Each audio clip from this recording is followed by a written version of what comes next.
My question relates to live hare coursing and getting your views on what I see as the inherent cruelty in this activity, and whether you think our reputation is being damaged by allowing this blood sport to continue in the face of international bans on live hare coursing.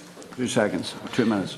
Thank you, Deputy. First, I would like to recall the major improvements in animal welfare that have taken place in recent years. You will recall that my colleague Simon Coveney brought forward major legislative reform in the form of the Animal Health and Welfare Act 2013, replacing legislation going back over 100 years. This legislation enshrined the 5 freedoms concept and introduced mandatory standards to provide for positive welfare for animals.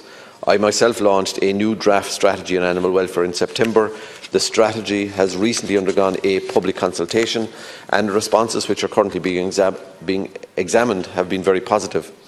As the Deputy will be aware, detailed debate was held around the issue of coursing during the passage of the Animal Health and Welfare Act 2013, and the Dáil voted overwhelmingly to allow the continuation of coursing in accordance with the legislation which specifies that the hare must have a reasonable chance of escape. I am fully committed to promoting good practices that respect the welfare of all animals, and my department devotes considerable resources to protecting animal welfare and in dealing with breaches of animal welfare legislation. Under the Act, on summary conviction, a person can receive a fine of up to €10,000 and on indictment €250,000 and/or imprisonment of up to 5 years. There are fixed penalty payments for lesser offences. The Act provides the framework within which the welfare of animals can be safeguarded, and I am hopeful that the substantial and significantly increased levels of penalties for offences of animal cruelty provided for under the Act will act as a deterrent to animal welfare abuses. Coursing is regulated under the Greyhound Industry Act 1958, chiefly by the Irish Coursing Club, subject to the control of Bord na Gán. The Irish Coursing Club is committed to maintaining high standards in the sport of coursing, and it actively promotes the protection and conservation of the Irish hare. Coursing operates in a highly regulated environment coupled with a comprehensive set of rules directly applied by the ICC. Hares are sourced under a licence from the Minister for Culture, Heritage and the Gaeltacht, issued annually with a total of 26 conditions. These include a variety of measures, including a requirement that a qualified veterinarian attends at all coursing meetings, to report on the health of the hares, a prohibition on the coursing of hares more than once in the same day, a prohibition on the coursing of sick or pregnant hares, and a requirement that hares be released back into the wild during daylight hours. Thank you, Minister. Deputy O'Sullivan.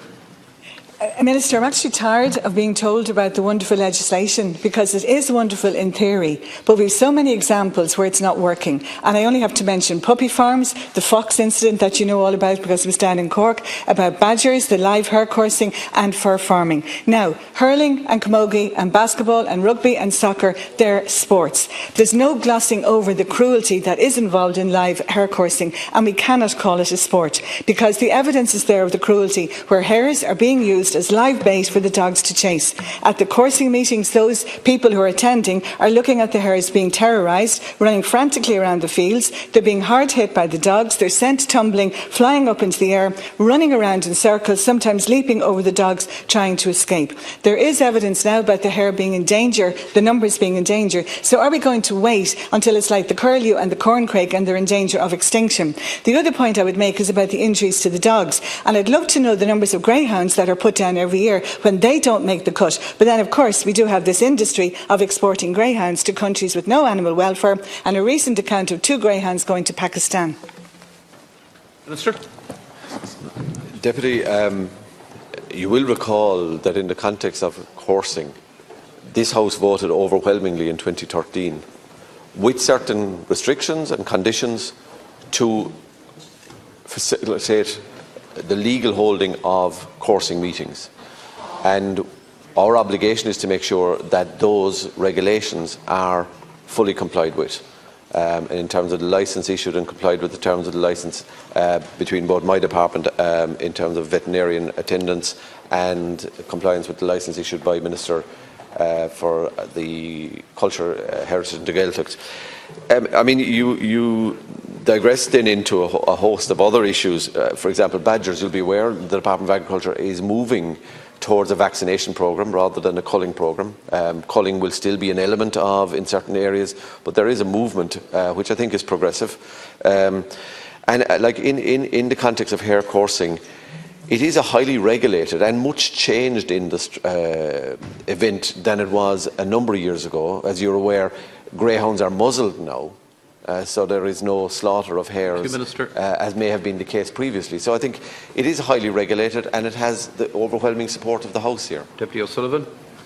I would very definitely suggest, Minister, that if there were a free vote on banning live hare coursing, there would be a different attitude. Because after my bill was defeated, soundly defeated, I had people coming to me from the parties that had voted against it, telling me that if it had been a free vote, that they would have voted in favour of it. I'll just bring up the point about that unauthorised photography is forbidden at coursing meetings. So people who do go into video do so with great difficulty. But there is video evidence, and the most recent was at the hare coursing meeting, the Ardpatrick and Kilfin coursing in Limerick. The muzzling and the other rules, they don't adequately protect the hare, and the footage is showing signs of great cruelty. The hare is struck by the dogs, and that's not even to mention the suffering of the hare on the capture and confinement period, which is totally against what is in the nature of the hare. I'm very proud of the times when Ireland is unique, but I'm not proud of the fact that we are unique in this. We're only one of 3 areas who continue to have live hare coursing. It's banned everywhere else. And there is an alternative. Drag hare coursing works in other countries.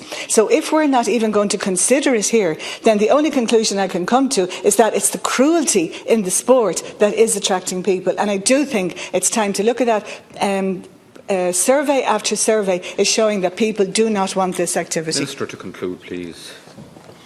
Well, I think that's a rather unfortunate slur on people who are supporters and attendees at hare coursing. I certainly wouldn't concur with that, and a lot of the people who are involved in organising do a lot of positive things in terms of breeding and protection of the hare species. So I mean, I think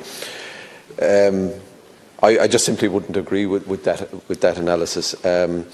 It is, as I said, highly regulated. It comes with quite stringent conditions, and that's right and proper, and it's right and proper that they are policed and that breaches of those conditions are punished as provided for in the law. Thank you for your question.